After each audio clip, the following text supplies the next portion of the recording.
Hello, everybody! Wow, that was energetic. Okay.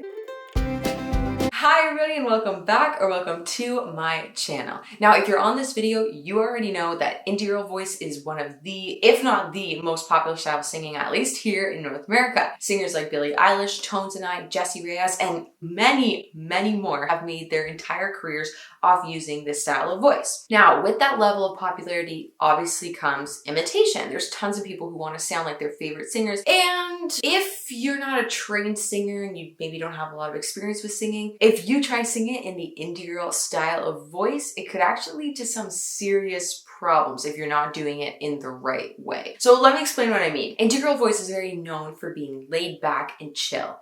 These singers have done a really good job of making the style of singing sound easy. And because of that, it's drawn a lot of people in thinking, I can do this. It doesn't have belting. They don't really use vibrato. They're not using a mixed voice. They're not like activating different registers. It doesn't sound like they have a ton of breath support. I can do this. This I can do. But that's not to say that professional indie girl singers don't know how to do all the things I just mentioned. They all have vocal coaches and they're all exceptionally talented and they know how to sing the indie girl voice in a way that's healthy. But you might not. That's where you run into a bit of a problem. If you're trying to imitate things like vocal fry, scoops, singing breathily, could actually really damage your voice. Now, before we get into the why, if you guys like these indie girl videos, don't forget to subscribe to my channel, maybe give this video a thumbs up, and definitely leave me a comment letting me know what you think. Let me start with the first one, vocal fry. Now, vocal fry is a pretty big thing in the indie girl voice. You hear it a lot. You're actually hearing it right now in my speaking voice.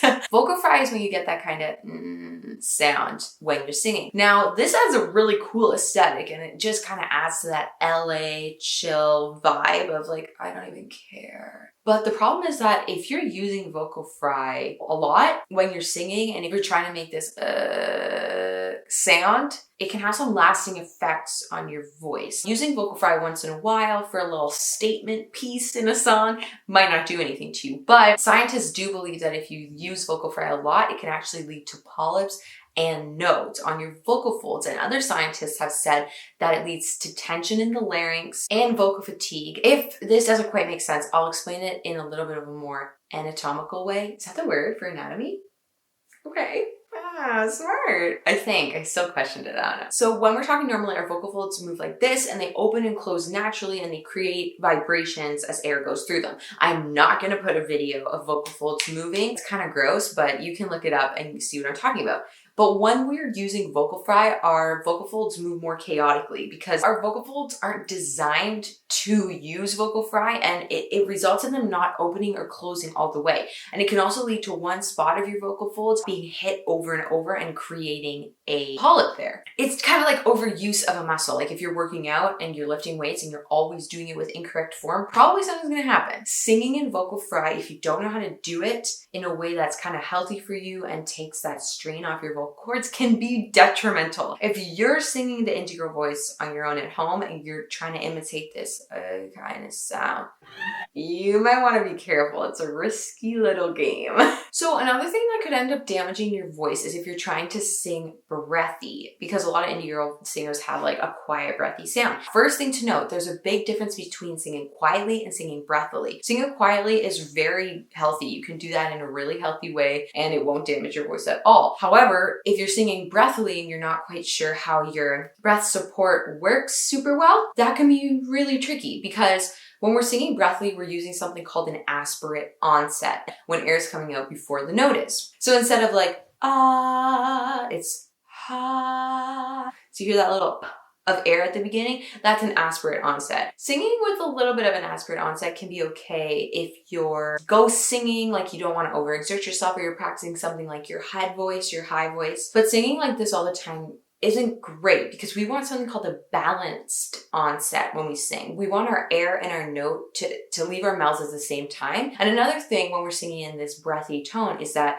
our vocal folds aren't touching. The space between the vocal folds gets too big when we're singing in this breathy tone and too much air escapes. We don't want that because that's also not good for our breath support. If too much air is coming out when we're just starting our note, that means we're not going to have enough air to support ourselves as we're singing. No vocal teacher would ever encourage you to have aspirate onset or to sing really breathy all the time. It's just not considered healthy in singing. So if you're doing that, might not hurt you, but it's not a good technique to sing with. You feel what I'm saying? You see what I'm putting down?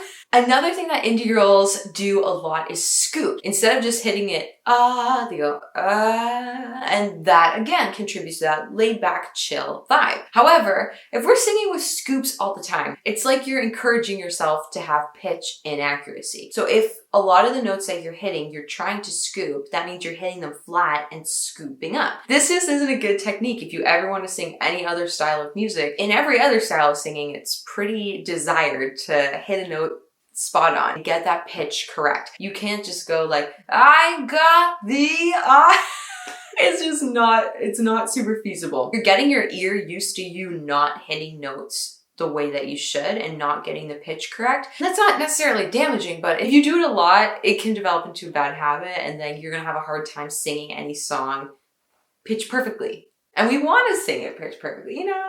I don't know, someone think about it. So everybody, as you can see, there's a couple parts of the indie girl voice that could damage your vocal folds, could lead to some strain, and could lead to development of bad habits if you don't quite know what you're doing. This voice might sound the easiest, but it doesn't necessarily mean that it's the easiest on your vocal folds if you don't have a lot of experience. So with all that being said, just be careful going forward. There are healthy ways to do all of the things I mentioned in this video. So if you guys want to see that, please let me know. I'd be happy to show you. Otherwise, I encourage you guys to keep practicing this style of voice, but just do it consciously. If you feel anything hurting in your throat, you're doing it wrong. Just be mindful, keep these in the back of your mind, and try to figure out ways to go about the interior voice in a way that suits your voice. Find a version of it that works for you. That's my advice. Okay, everybody, that is our video for today. Thank you so much for watching. I hope you guys learned a thing or two. And if you have any ideas for other indie girl videos, please let me know in the comments. I don't know how many more ideas I have for this style of voice, so please let me know.